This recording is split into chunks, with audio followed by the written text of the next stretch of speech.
Nabi Ishak alaihissalam adalah putra dari Nabi Ibrahim alaihissalam dan juga Sarah, istri Nabi Ibrahim alaihissalam.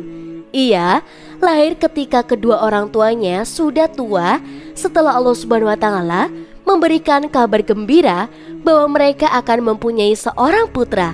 Nabi Ishak alaihissalam tumbuh menjadi seorang yang soleh dan taat kepada Allah Subhanahu wa taala serta mengikuti jejak ayahnya dalam menyebarkan agama tauhid.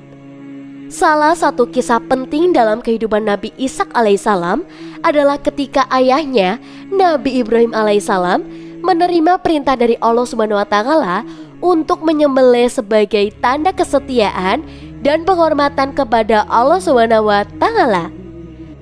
Meskipun merasa sedih dan berat hati, Nabi Ishak alaihissalam tetap menaati perintah ayahnya yang bersedia untuk disembelih demi kehendak Allah Subhanahu wa taala.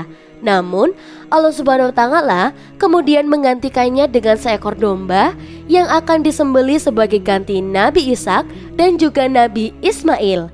Setelah Nabi Ibrahim alaihissalam meninggal dunia, Nabi Ishak alaihissalam melanjutkan tugas ayahnya dalam menyebarkan agama tauhid. Ia memimpin umatnya dengan bijaksana dan juga adil, serta mengajarkan ajaran-ajaran agama yang benar kepada mereka. Kehidupan yang soleh dan taat kepada Allah membuat umatnya semakin mendekatkan diri kepada Allah Subhanahu wa taala. Namun, Nabi Ishak alaihissalam juga dihadapkan dengan berbagai macam cobaan dan juga ujian dalam hidupnya. Salah satu cobaan tersebut adalah ketika kedua putranya, Esa dan juga Yakub, saling bersaing untuk mendapatkan berkat dari ayahnya. Meskipun Esa adalah putra sulung dan lebih disukai oleh ayahnya, namun akhirnya berkat tersebut diberikan kepada Yakub yang dikenal sebagai sosok yang lebih soleh dan juga taat kepada Allah Subhanahu wa taala. Di samping itu, Nabi Ishak alaihissalam juga mengalami berbagai macam cobaan dalam hidupnya, seperti kelaparan dan kekeringan yang terjadi di daerahnya. Namun, ia tetap bersabar dan tetap teguh dalam imannya kepada Allah Subhanahu wa taala.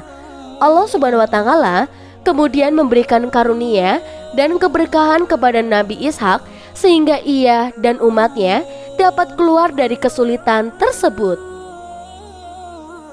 Seiring berjalannya waktu, Nabi Ishak alaihissalam memiliki seorang istri bernama Ribka yang merupakan sepupu dari ayahnya Nabi Ibrahim alaihissalam.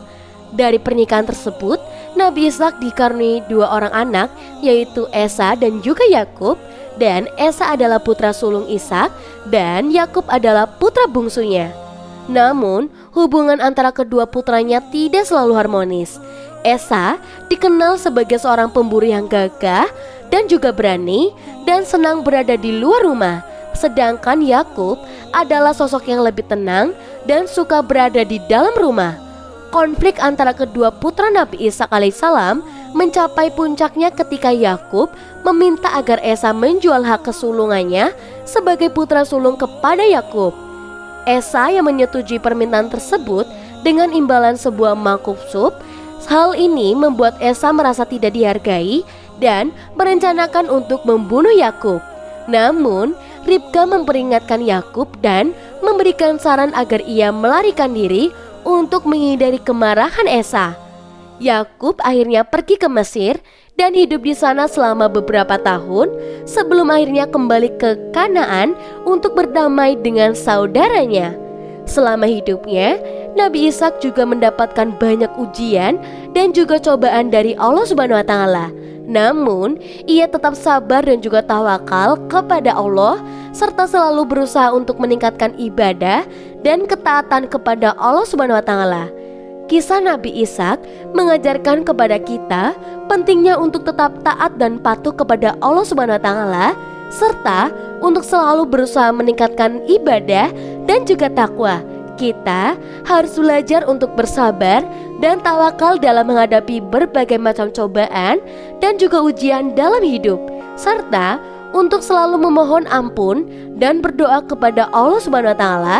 Dengan begitu, kita bisa meraih rahmat dan juga berkahan dari Allah Subhanahu wa taala serta menjadi manusia yang selalu bertakwa dan bermanfaat bagi orang lain.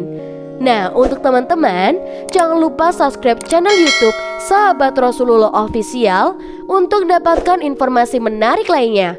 Dan jangan lupa juga tinggalkan jejak kalian dengan cara like, komen, dan juga subscribe. Kita bertemu di video selanjutnya. Sampai jumpa.